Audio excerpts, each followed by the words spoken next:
satisfied. Okay. Okay. So that's my number one question. Okay. Number The two. number two question is, so I believe that you know the will of God is not high. So far your work is right with God and you've been hearing God on other matters before marital issue. Yeah. But do you know that it will come to a point that sometimes you will be confused when so many people are interested in your marital life. So ma, I don't know if you can please help me. So many people like the suitors or people surrounding you. People surround you. Okay. The first question, she said that, is it okay for us to talk about our sexual interest? Now, sexual interest is very wide. It's also a very, very wide, thing to discuss. But there are things you can discuss in relationship. But please, don't make it a point of discussion all the time. You can put yourself in trouble. See, this flesh does not want to do anything good. That's why you must put it under every time. When I was courting, we talked about that is why you must go for counseling. When it comes to this issue of marriage, you cannot choose by yourself. You need mentors. And you need the third eye of the spirit to help you. So it is okay, you can talk about some things. When we were doing our counseling, it was 1 week or maybe 2 weeks to our wedding that they discussed sex.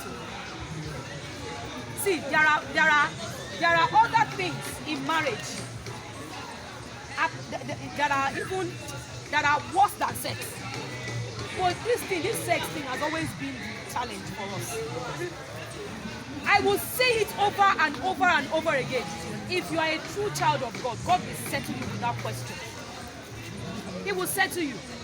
But please, don't make that sexual discussion the major thing. And don't go deep into what style do you like. See, the Holy Spirit will teach you all those ones. So me, I'm not there. I'm not there. By the time you discuss, what style do you like? Do you like sex 2 times a day? How will she know? She hasn't done it before now. What if it is somebody that doesn't have experience? You will not go and be asking how many times do you like to have sex in a day? Do you like lying down or missionary style or something? What's your business? All those things I did not discuss in my marriage. We only discuss what matters to a woman and what matters to a man in sexual relations. Those were the things. What is a man looking for? What is a woman looking for? And they balanced it. And they tell us, see, when your husband wants sex, see, God forbid, that you see, God is not a wicked father to commit your destiny into the hand of a devil. Somebody will say, how will I know that I will not be doing it? There was a story that spread all over. I said, the woman said, my husband is looking for sex morning, afternoon, and night. She wants to kill me. How many of those stories are true? But just one story will spread, and then somebody will kite on their head and start getting afraid. And say, hey, sorry, I don't know if it's a sex thing. I don't know if it's this. I don't know if your glass. Put yourself Like your glass. in God. But please, during counseling, they will talk about it. They will discuss it, and then when you see yourself, you can also talk about a few things. Please keep it simple. Because one day, if you discuss it and you go deep, one day both of you will find yourself behind closed doors. And all those things you are discussing will enter your head. And the person you are watching movie on laptop. And then the guy finds the laptop on one side. And then he moves ahead and says, wow. It is that time that you see that there is one hand on your head. And he will remove it. And then your body will start doing this. And you tell yourself,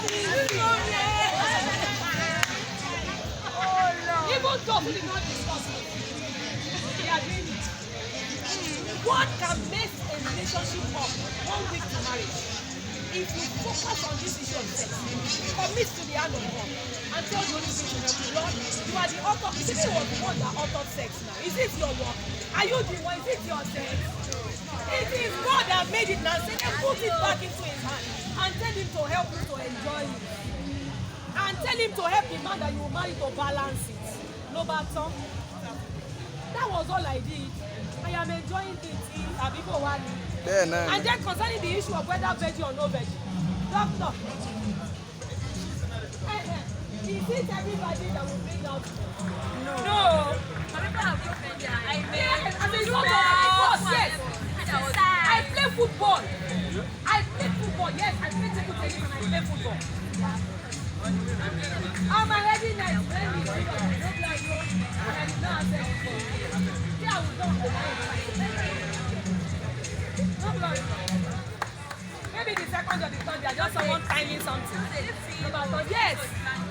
And then it's true that some people, they've removed their hymen.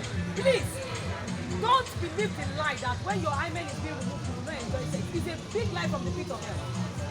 It is a lie. I have a friend, she's in Benin. She didn't know her hymen has been removed. She has been enjoying sex all her life. No, it's not. It's a lie. Yes, it's to her marriage. Oh, yeah, clitoris, yes. It is clitoris I wanted to say. She has been enjoying sex, yo. All her life. 5 years into her marriage, she was pregnant and she started sex. So that mommy and daddy, they circumcised us. All of us. She said, really? And they said, they don't, we have been enjoying it. So where is the enjoyment coming from? Let the Holy Spirit be the author and the finisher of your faith. Let him be the one that will lead you.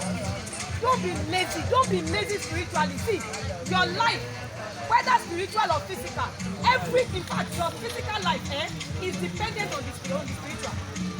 So if you think that this physical life, you can do it the way you want. If the spiritual life is not functional, you will see everything will just scatter. It will just scatter. So it's okay to discuss, but please keep it simple. Keep it simple. Don't go and be reading books, so they'll be showing you how things look like. Don't go and be reading books, they'll be showing you different things. I'm not here. Somebody asked a question.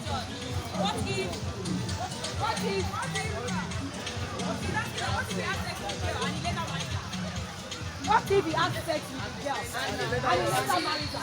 You cannot guarantee that. You can never guarantee that. Because it is not anybody's commandment.